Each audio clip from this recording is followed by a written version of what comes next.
Hello students, welcome all of you in your geography classes. So students, जब भी हम पढ़ाई स्टार्ट करते हैं तो उससे पहले हमारा जो कंसंट्रेशन है या हमारा जो मूड है वो पढ़ाई के लिए सेट होना चाहिए. मतलब हमने माइंड सेट कर लिया कि हम ये पढ़ने जा रहे हैं. सपोज करिए आपको कुछ क्वेश्चंस राइट करने हैं एज अ होमवर्क, लेकिन आपका मन नहीं है, फिर भी आप जबरदस्ती वो क्वेश्चन आपको लिखने हैं क्योंकि आज का काम आपको आज ही डन करना है. सो आप लिख तो रहे हैं बट ना ही आप उसको पढ़ रहे हैं, ना ही आप उसको समझ रहे हैं, ना ही आपकी राइटिंग अच्छी आ रही, तो ऐसे काम को करने से कोई फायदा है नहीं. तो अपना माइंड सेट करिए कि ये जो काम हम कर रहे हैं इसको हम समझ करके लिखें, जो क्वेश्चंस हैं उनको कि क्या लिखा गया है इसमें. सो वो जो वर्क है वो बेनिफिशियल होगा आपके लिए, ऐसा काम है वो आपको आगे फायदा करेगा. अदरवाइज अगर आपने कॉपी करके ही लिखना है तो ऐसे काम का कोई फायदा नहीं है. बस आप जो राइटिंग वर्क है उन्होंने आपने एक फॉर्मेलिटी पूरी कर दी है, दैट्स इट. कोई आपने कुछ नया नहीं सीखा है, आपने कुछ गेन नहीं करा है, कोई टॉपिक है वो आपको क्लियर नहीं हुआ है. सो जब भी आप वीडियो देखते हैं या कोई भी रिटर्न वर्क कर रहे हैं तो अपना माइंड सेट रखिए कि अभी we are going to do our homework. हम अपना होमवर्क कर रहे हैं और होमवर्क में हम क्या कर रहे हैं हमें पता होना चाहिए. सो आई होप आप इन इंस्ट्रक्शंस को फॉलो करेंगे. So students, today we are going to start a new chapter that is drainage pattern. आपकी जो सेकंड बुक है उसमें हमने इंडिया की लोकेशन पढ़ी, देन हमने इंडिया के फिजिकल फीचर्स पढ़े और अब हम इंडिया के ड्रेनेज पैटर्न का मतलब होता है जो रिवर सिस्टम है इंडिया का वो हम पढ़ेंगे. तो वैसे तो 9th क्लास में भी आपने रिवर सिस्टम के बारे में पढ़ा है, कौन कौन सी रिवर है, लेकिन उन रिवर्स को डिटेल में पढ़ेंगे हम इस चैप्टर में.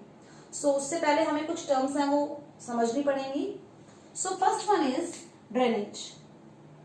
What is the meaning of drainage here? It is a flow of water. Water का जो फ्लो है दैट इज ड्रेनेज. पानी बह रहा है, इसे हम क्या कहते हैं? Drainage. Flow of water, drainage. So what do you mean by the drainage system? The network of drainage. Drainage का जो नेटवर्क है that is called the drainage system. Water बह रहा है, इधर भी वाटर बह रहा है, यहां से वाटर बह रहा है, ये पूरा क्या है? नेटवर्क है. किसका? फ्लो ऑफ वाटर्स का. पानी डिफरेंट डायरेक्शन से बह रहा है, एक साथ मिल रहा है या अलग जा रहा है, मतलब जो डायरेक्शन है वाटर के फ्लो होने की डिफरेंट, उन्हें कहा जाता है नेटवर्क ऑफ ड्रेनेज. इसलिए हम इसे क्या कहते हैं? Drainage system. ड्रेनेज सिस्टम कैसा है? ये ड्रेनेज है, ये ड्रेनेज सिस्टम है. नेटवर्क, इसमें बहुत सारे डायरेक्शंस में पानी फ्लो हो रहा है, उसे हम क्या कहेंगे? Drainage system. Next one is drainage basin. The area which is drained by any river. किसी रिवर का पानी किस किस एरिया में ड्रेन होता है, फ्लो होता है, किस किस एरिया में बहता है, उस एरिया को हम कहेंगे ड्रेनेज बेसिन. उस रिवर का ड्रेनेज बेसिन है वो. सपोज करिए कोई रिवर है वो ऐसे है, तो अब ये जितना भी एरिया कवर करा है ये क्या है? Drainage basin. उस रिवर का ड्रेनेज बेसिन है. So the area which is drain by any river, जिस एरिया में पानी बह रहा है उस रिवर का, वो एरिया क्या है? ड्रेनेज बेसिन है उसका. Next term is catchment area. So catchment area means the water body और any area from which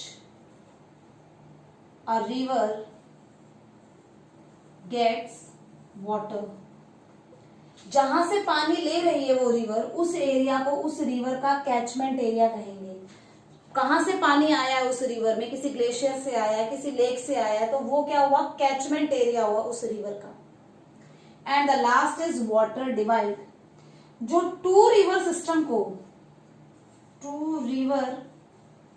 system को सेपरेट करने का काम, कोई एलिवेटेड लैंड,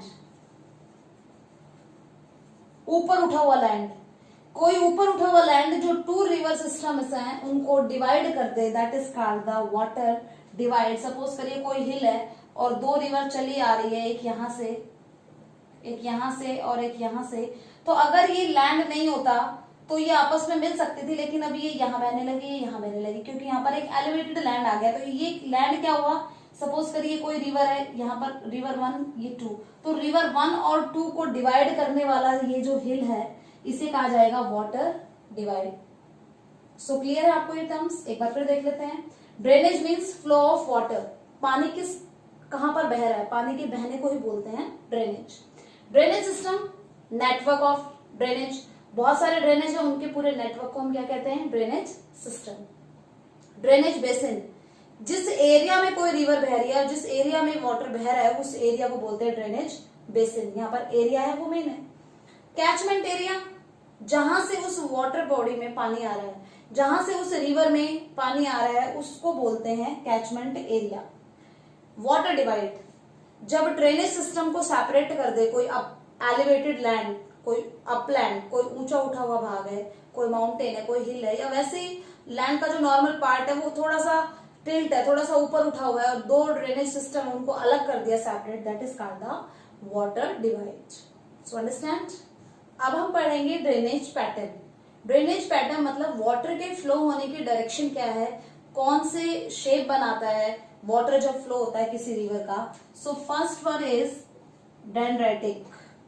डेंड्रेटिक पैटर्न क्या होता है, जब रिवर सिस्टम ऐसा है कि वो एक ट्री की ब्रांच की तरह हमें दिखाई देता है, branches of tree, that is called the dendritic. इस तरह से रिवर सिस्टम है, कोई ये मेन रिवर है, ये ट्रिब्यूटरीज हैं और ये उसकी ट्रिब्यूटरीज हैं।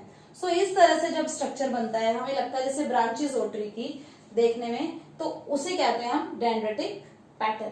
Second one is radial pattern. Radial pattern में क्या होता है, कोई भी हिल है या माउंटेन है, वहां से रिवर्स निकल रही है डिफरेंट डायरेक्शन में, ऊपर से और नीचे की तरफ डिफरेंट डायरेक्शन में फैलते हुए निकल रही है रिवर्स या उसकी tributaries, it is called the radial drainage pattern. इसे रेडियल ड्रेनेज पैटर्न कहा जाता है। एंड इसी का एक अपोजिट है सेंट्रल पैटर्न। एक ड्रेनेज पैटर्न सेंट्रल पैटर्न भी है, जब बहुत सारी रिवर आकर के और एक ही एरिया में मर्ज हो जाए, डिफरेंट डायरेक्शन से रिवर आ रही है, वो एक ही साथ आकर के मर्ज हो रही है, that is called the central pattern. And what is trellis. Trellis में कोई मेन रिवर है, suppose this is main river, और इसकी ट्रिब्यूटरीज इसके पैरेलल में बह रही है, उसके बाद में मिलना स्टार्ट कर देती है इससे, और इनकी जो ट्रिब्यूटरीज है वो भी इनके पैरेलल में चल के 90 डिग्री का एंगल बनाती है यहाँ पे। So this is called the trellis drainage pattern. मतलब जब जो रिवर्स है उनकी डायरेक्शन ये हो ट्रेलीज, अगर ऐसे फ्लो हो रही है डिफरेंट डायरेक्शन में, ऊपर से गिर रही है, अलग अलग डायरेक्शन में जा रही है, radial drainage pattern.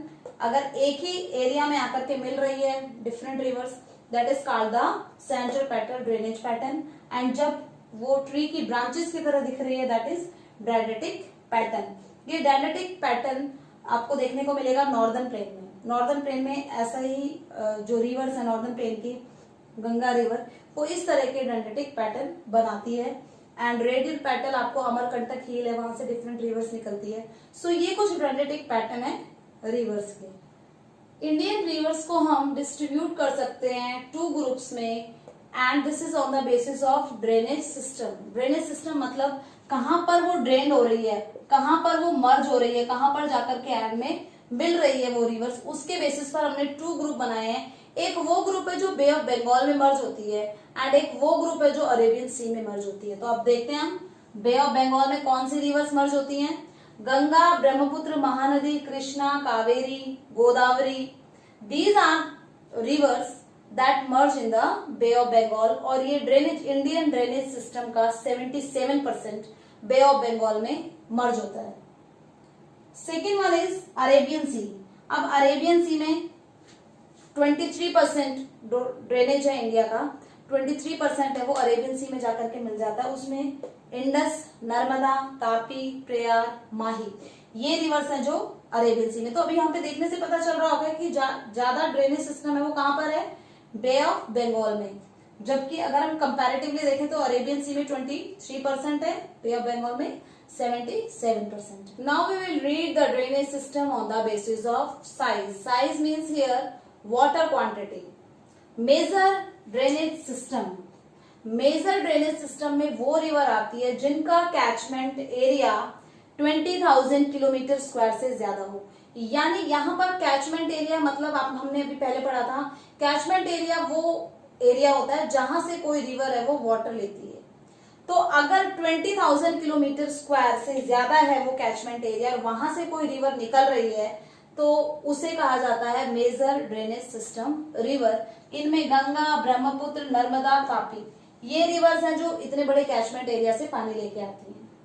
Next one is middle drainage system. Middle drainage system में वो रिवर्स आती है जिनका कैचमेंट एरिया 2,000 किलोमीटर स्क्वायर से 20,000 किलोमीटर स्क्वायर तक होता है जिनका कैचमेंट एरिया। ऐसी रिवर 44 है और उनमें जो मेन है वो है Mahi and Periyar. Next is minor drainage system. इनमें कैचमेंट एरिया होता है वो 2,000 किलोमीटर स्क्वायर से कम होता है और ऐसे 55 रिवर्स है। और ये कैचमेंट एरिया इतना कम इसलिए क्योंकि ये वो एरियाज है जहां पर रेनफॉल कम होती है। So these are the classification of drainage system on the basis of catchment area size. On the basis of origin drainage system को हम फर्दर 2 पार्ट्स में डिवाइड करते हैं। ओरिजिन कहां से हुआ है, रिवर्स कहां से निकल रही है। 2 रीजन है, one is Himalayan rivers and another one is peninsular rivers. जो पेनिनसुलर प्लेट्यू से जिनका ओरिजिन हो रहा है they are called the peninsular river and जिनका ओरिजिन हिमालय से हुआ है, हिमालयन माउंटेन से हो रहा है, they are called the Himalayan rivers. That is Indus, Ganga and Brahmaputra river, these are called the Himalayan rivers. इनका ओरिजिन हिमालय से हो रहा है। एंड पेनिनसुलर रिवर्स में Narmada, Tapi, Mahanadi, Godavari, Krishna and Kaveri, these are the east flowing river जो कि बे ऑफ बंगाल में मर्ज होती है and they are the west flowing river जो अरेबियन सी में मर्ज होती है। They are called non perennial rivers and they are called perennial rivers. Perennial and non perennial. Perennial rivers जिनमें water quantity बहुत ज्यादा होती है और पूरा 12 महीने उनमें पानी रहता है। पानी क्यों रहता है, एक तो रेनफॉल हुई है, दूसरा जो यहाँ पर ग्लेशियर है उनके मेल्ट होने से, जो आइस है उसके मेल्ट होने से यहाँ पर इनमें वाटर रहता है, तो इनमें वाटर क्वांटिटी ज्यादा है। जबकि पेनिनसुलर जो रिवर्स है उनको नॉन पेरिनियल रिवर्स कहते हैं बिकॉज यहाँ पर जो रेनफॉल होता है तभी इन जो रिवर्स हैं इनमें वाटर की क्वांटिटी बढ़ जाती है। अदरवाइज जो ड्राई सीजन्स होते हैं या बारिश ना हो तो इनमें वाटर की क्वांटिटी बिल्कुल कम हो जाती है और कई रिवर्स तो बिल्कुल खत्म ही हो जाती है, मतलब उनमें वाटर रहता ही नहीं है। So they are depend on rainfall for their water quantity in comparison to these rivers. Himalayan rivers के ओरिजिन के लिए एक थ्योरी है, this is called the Indo Brahma theory. So अब देखते हैं इस थ्योरी में क्या कहा गया। इस थ्योरीज में ये कहा गया कि ये जो रिवर्स है ये पहले अलग नहीं थी बल्कि पहले एक ही रिवर थी और जिसे नाम दिया शिवालिक रिवर और you can say that Indo Brahma river. तो उस रिवर को जिसमें ब्रह्मपुत्र, गंगा एंड इंडस तीनों ही रिवर थी, उस रिवर को कहा जाता था इंडो ब्रह्मा रिवर या शिवालिक रिवर उसका नाम था। शिवालिक रिवर उसका नाम इसलिए था क्योंकि आपने माउंटेन रेंजेस पढ़ रखी, ग्रेटर हिमालय, मिडल हिमालय, उसके बाद में शिवालिक है। इसमें कहा गया कि असम स्टेट से लेकर के और पंजाब स्टेट तक, बल्कि पंजाब से भी आगे सिंध जो कि अभी पाकिस्तान में पड़ता है, यहां तक कोई रिवर है वो पैरेलल जाती थी किसके, शिवालिक रेंजेस के, इसलिए इसका नाम शिवालिक पड़ा। और इस थ्योरी को प्रूव करने के लिए जो सेडिमेंट डिपॉजिट्स हैं, यहाँ पर जो रॉक्स हैं शिवालिक के फुट हिल्स में जो रॉक्स हैं, जो सेडिमेंट्स हैं, वो सेडिमेंट्स जो कोई रिवर अपने साथ में ला करके डिपॉजिट करती है। तो यही कहा गया था इंडो ब्रह्मा रिवर में कि यही कहा गया था इंडो ब्रह्मा थ्योरी में कि एक ही रिवर थी इंडस, गंगा एंड ब्रह्मपुत्र जो कि असम से और पंजाब बल्कि आगे तक सिंध तक फ्लो होती थी and this theory is known as Indo Brahma theory. और इसको प्रूव करने के लिए जो एविडेंस थे वो किस पर बेस्ड थे, वो डिपॉजिट्स पर, रॉक्स पर बेस्ड थे। जो रॉक्स एंड डिपॉजिट्स कोई भी रिवर लेके आती है जब वो फ्लो होती है माउंटेन से। सो ये कहा गया था इंडो ब्रह्मा थ्योरी में। So now we are going to start the Himalayan river system. और हिमालयन रिवर सिस्टम में हम सबसे पहले इंडस रिवर के बारे में पढ़ेंगे। ओरिजिन मानसरोवर लेक से होता है, उसके बाद में वो लद्दाख से एंट्री करती है इंडिया में एंड जम्मू एंड कश्मीर से ही वो फिर बाहर निकल जाती है, वो साउथ में मुड़ जाती है पाकिस्तान में जाते हुए वो अरेबियन सी में मर्ज हो जाती है। मतलब इंडस रिवर का कुछ ही पार्ट है जो कि इंडिया में है, और इंडिया में जो पार्ट है और पाकिस्तान में जो पार्ट है उसके बारे में हम देख लेते हैं एक बार। सो ओरिजिन कहां से होता है इंडस रिवर का? बोखारचू, बोखारचू जगह है वहां से होता है ओरिजिन, एंड ये कैलाश माउंटेन में है।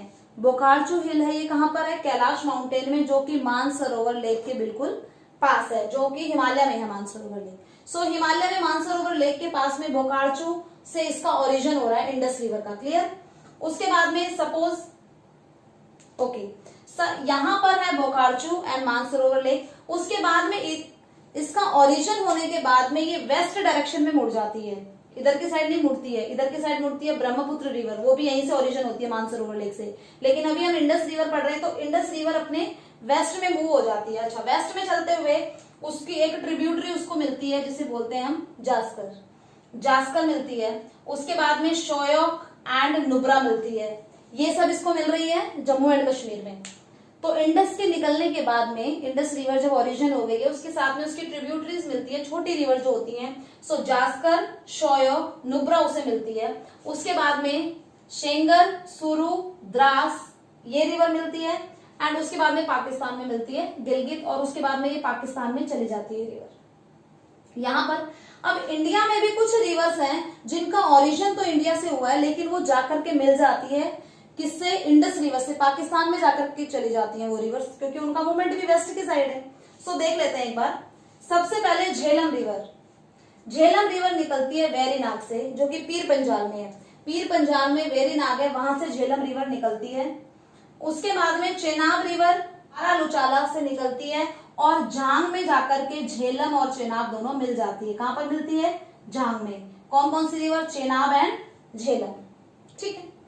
उसके बाद में रावी रिवर कुल्लू वैली से निकलती है, जो कि कहां पर है? रोहतांग पास पर, जम्मू में रोहतांग पास है, वहां पर कुल्लू हिल्स है, वहां से निकलती है रावी रिवर, और ये भी जाकर के मिल जाती है झेलम एंड चेनाब से। कहां पर मिलती है? सरिया सिहू, सरिया सिहू पे मिलती है झेलम एंड चेनाब से। कौन सी रिवर? रावी रिवर। ओके। उसके बाद में आती है ब्यास रिवर। अब ब्यास रिवर है सेम, कहां से निकलती है? जहां से रावी रिवर निकल रही है, वही सेम कुल्लू वैली या कुल्लू हिल्स। कहां पर है? रोहतांग पास में। तो दोनों बिल्कुल पास से निकलती है, और ब्यास रिवर पहले मिलती है सतलुज रिवर से। ब्यास रिवर डायरेक्ट इनके साथ में जाकर के नहीं मिलती है, पहले ही मिलती है सतलुज रिवर से। तो हम पहले एक बार सतलुज रिवर देख लें। सतलुज रिवर राकाश लेक से निकलती है इंडिया में, और उसके बाद में ये भी वेस्ट की साइड चलती है। हरिक बैराज है, वहां पर जाकर के ब्यास एंड सतलुज मिलती है। सो ब्यास पहले सतलुज से मिल रही है हैरिक बैराज पे, हैरिक बैराज पे मिलने के बाद में दोनों वेस्ट डायरेक्शन में चलती हैं। और यहाँ पे ऑलरेडी कितनी रिवर्स हैं? 1, 2 एंड 3, जो कि ज्वाइंट होकर के यहाँ पर आई है। झेलम एंड चेनाब मिली थी झांग में, एंड झेलम, चेनाब और रावी मिले थे सरिया सेऊ में, यहां पर मिले थे। ठीक है। अब ये 3 रिवर मिक्स हो गई, ये 2 रिवर आगे से आ रही है। अब ये 5 रिवर, 2 ये रिवर और 3 ये रिवर, ये आकर के इस पॉइंट पर मीट होती है, जिसे कहा जाता है पंचनद। क्या कहा जाता है? पंचनद। वो जगह जहां पर 5 रिवर्स मिल रही है, और पंचनद में मिलने के बाद में स्टिल ये वेस्ट के साइड मुड़ती है, और पाकिस्तान में मिठान फोर्ट में ये इंडस रिवर से मिल जाती है। तो ये रिवर्स हैं ट्रिब्यूटरी किसकी? इंडस रिवर की। और हमने इनके बारे में क्यों पढ़ा? क्योंकि ये इंडिया से निकल रही है। ओनली ब्यास रिवर ऐसी है जो इंडिया से ही निकल रही है, इंडिया में मर्ज हो जाती है। वो अभी सतलुज के साथ मिल चुकी है, सतलुज आगे जाके मिली है इससे। सो बाकी सारी रिवर्स हैं वो इंडिया से निकल रही है और जाकर के इंडस से कहां पर मिल रही है? पाकिस्तान में। सो this is all about Indus river. Map के साथ में देखेंगे, लर्न करेंगे तो लर्न हो जाएगा। ओके। सो अभी हमने मैप में लोकेशन देखी थी, कौन सी रिवर किसके साथ में मर्ज हो रही है, कहां पर, एक बार देख लेते हैं। झेलम रिवर की ट्रिब्यूटरीज देख लेते हैं एक बार। कृष्णा गंगा, शैली गंगा एंड दूध गंगा, ये ट्रिब्यूटरीज हैं झेलम की। चेनाब रिवर की 2 स्ट्रीम्स निकलती है, एक होती है चंद्र और एक होती है भागा। मतलब चेनाब रिवर बनने से पहले ये 2 पार्ट्स में डिवाइड होती है, चंद्र एंड भागा में, और जहां पर ये मिलती है इसे तांडी कहा जाता है, और उसके बाद में ये चेनाब कहलाती है ये रिवर। तांडी प्लेस है जहां पर ये चेनाब बनती है, वो है हिमाचल प्रदेश का केलोंग जगह। केलोंग जगह पर चेनाब रिवर बनती है जब चंद्र और प्रभा दो रिवर स्ट्रीम से आपस में मिल जाती है। नेक्स्ट रावी। रावी हमने पढ़ा था रोहतांग पास। रोहतांग पास है कुल्लू वैली, रोहतांग पास के से निकलती है और चंबा वैली से निकलती है रावी। कुल्लू वैली में भी चंबा वैली है, वहां से निकलती है रावी। एंड इसकी ट्रिब्यूटरीज है तावी, तावी जो कि जम्मू से बह करके आती है, जम्मू से बह करके आती है तावी रिवर और फिर वो रावी में मिलती है। Okay. Next Beas.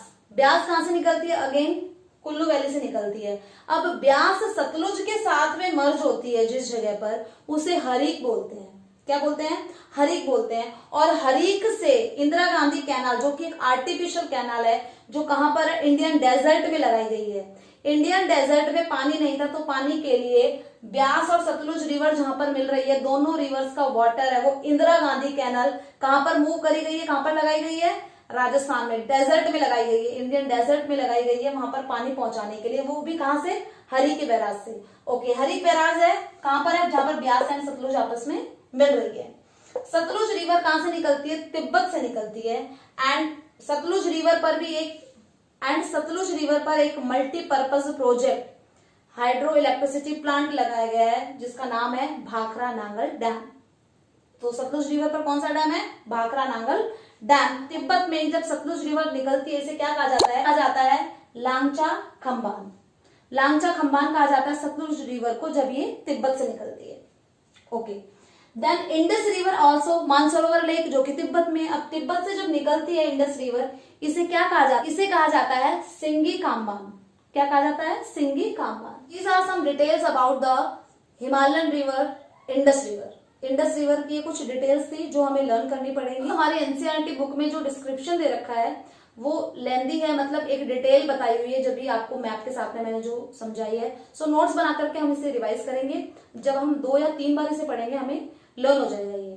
So it's all about Indus river. So in this session we read only the Indus river and the rest of the river we read in next session. So I hope all of you understand. Revise these topics with the help of the given notes and make your timetable. Do your studies regularly. Stay at home, stay safe and spend your quality time with your parents. Best of luck for your studies. Thank you.